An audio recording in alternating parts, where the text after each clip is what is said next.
Hello again. We're continuing with our series on vocation stories and having conference who are visiting us here at Murray House in St. John's University. And today we have the pleasure of having our confrere, Hugh.mov, who is now a member of the Chinese province, or serving in the Chinese province, and he's visiting us here for various reasons. Thank you for giving us a moment and sharing with us. We'd like just to ask you, would you like to share with us a little of your vocation story? Sure. First of all, thanks very much for this opportunity. It's unexpected, but it's a pleasure to do this. And I think I always wanted to be a priest. I remember as in grammar school, came from a very Catholic parish, St. Vincent's Parish in Chicago. From that parish, over the course of 75 years, there were 70 Vincentian priests who came from there. So there was like a vocation culture in the parish, and lived across the street from DePaul Academy, which at that time was 900 boys. Wow. And down the street was DePaul University. So it was a very Vincentian and very Catholic, ethnic kind of neighborhood. So I remember in grade school, one of the BBM sisters were there, and one of their superiors came through, and she said, "Who wants to be a priest?" And I don't know, there must have been a half dozen of us who raised our hands. And then in 8th grade, I said to my folks, I think I'd like to go to the minor seminary. But it was far away. It was 365 miles away, and you only came home at Christmas and the end of summer. And so my folks said, "Oh, you're just a little guy." I was only 5 foot tall and in 8th grade, and 93 pounds soaking wet with rocks in my pocket. And so my folks said, "You can go if you want." But one of the fellows in our parish was waiting until after high school. Very rare in those days. This is 1948. Very rare. I said, "Well, that sounds good to me. If you think that's good, I'll do that." So I was waiting, and then after 2 years, some of the guys came back from the minor seminary and said it was good. And so I said to my folks again, "I think I'll go now." And they said, "Okay." So that's how I went. And then from there, went on after high school to 2 years novitiate, 3 years philosophy, 4 years theology, was ordained 61. So it's, you know, I was very young. I think if it was today, I would, it was a different world, that's all. And I probably would have waited until later, after college or something like that. But anyway, it was fine, and never looked back. I've been happy about being a priest and being a Vincentian. Yeah, as I said, it came up in St. Vincent's Parish, and it was we didn't know much else besides St. Vincent, and there were 60 priests there at the university and the academy and so on. We were served at Mass on it, so it was like it was natural. It was easy to become a priest, natural to do that.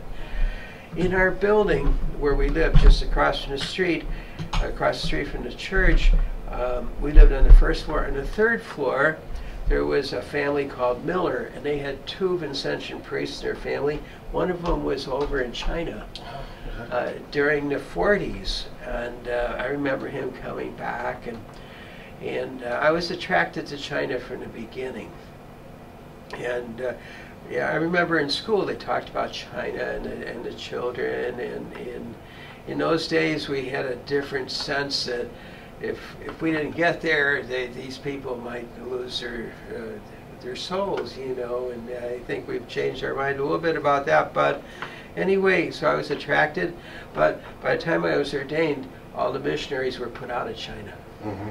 And so then they sent me to study theology and to teach in seminaries and so on.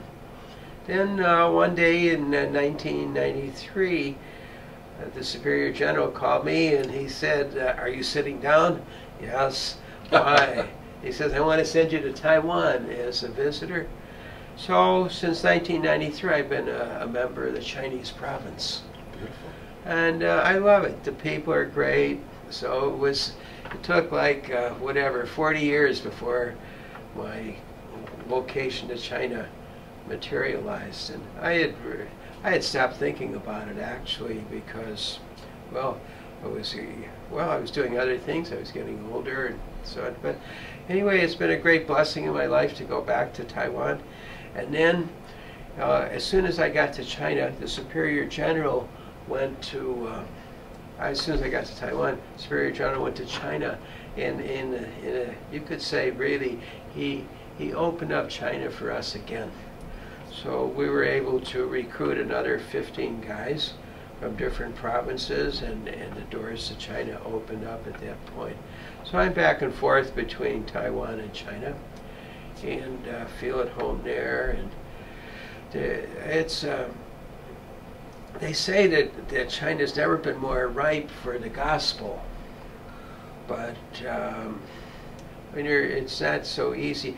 As missionaries, we're not really allowed. In Taiwan, we can do everything very free, but in China, we're not allowed to act as priests.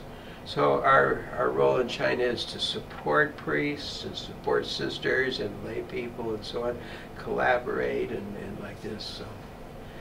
And so it's late in my life. Something has been a great blessing for me, and of course I did enjoy very much teaching in the seminary too. I love theology, and the seminary work was great, especially in Denver. We had not only seminarians, but we had lay people, and they had great curiosity about the theology and about pastoral ministry and everything like that. And so over the years, if I had one word to say to those who are in formation, it's become clearer and clearer to me that the heart and soul of our vocation is holiness. Holiness. And there was a sister, a famous sister in Ireland, who went around for the last 30 years, been helping priests all over. And she had this gift. If you sit down with her and she'd pray for you a little bit, and then she'd get an image of where you were. So I did this a couple of times and said, pray for me and so on. And her image of me was, she said, I see you standing by a great field, and the field is dry, and you're standing next to the field with a little can of water. And obviously, that you, meaning me, I wanted to water this whole field, and but I have just a little can. I can't do it. And she said, the message is that the Lord is saying to me, you want to do the whole thing yourself, but you can't, but I can. And that's the holiness issue. Holiness is to really, it's the Lord who's doing the work, and He uses us. If we let Him use us, then He'll do a great deal. And if we try to do it for Him, then we'll just have little cans to use. So I think the issue, finally, the issue is holiness, because I see what happens to maybe sometimes to me, but to other people, that their zeal brings them to work day and night, and after 3, 5, or 10 years they burn out. Mm-hmm. We got to have the inside stuff is our relationship to the Lord, and He called us, and He's working in us and through us. So that's what, if I had a word to say to the seminarians, I would say, never forget your relationship to the Lord. So this is. That is profound. Thank you for that. I'd be a little bit afraid to meet the sister. I'm so far away myself of my holiness thing, but I think that's very important for the students to hear that, all people in formation, because we need to continue to renew ourselves with the Lord so we can carry out the mission. I know that we're instruments, blessed instruments, called to work in the vineyard, but wherever the Lord may take us. I mean, your words about also that initial call to China, and how at first it didn't work out, but later on in your life. When I entered, I always remember they said, you be called wherever they want you in the world. And I'm sure for me that has happened in a certain sense. I've been in the province itself, moved around a lot, Yeah. and it's all a blessing. And you discover that whatever at the moment is needed, and the Lord called it to be, He'll also facilitate the whole process. Yes. Sometimes you don't feel not that worthy, and that's not the word, but capable of, because you've been accustomed of working in parish life, or in your sense the province and or the seminary life, and here you are again in the mission, and that's beautiful. Yeah. Would you like to leave us with a word or two in Chinese, or for the missionaries, and for us to maybe yes. Yes, in Chinese. I'm not sure at the moment, but anyway, yes, it's still a great vocation, and the heart and soul of the vocation is that the Lord is doing it. In our maybe I could say this, Vincentian, like our mission as Vincentians is to follow Christ, evangelizer of the poor. And this has been very powerful for the last 30 years. But actually, in the Latin text, it says, following Christ, evangelizing the poor. It's not a noun, it's a verb, and it's a present verb. And that's the secret of our lives. The Lord's doing it today in us and through us. So if we keep that in mind and sort of let him evangelize the world through us, then we won't be in the way, and we won't burn out, and the Lord will do His work. Well, thank you again. Thank you for being with us, and we'll continue to pray for you in the mission that you're carrying out. I appreciate that. Hopefully you'll see a few of us in the future there with you. Okay.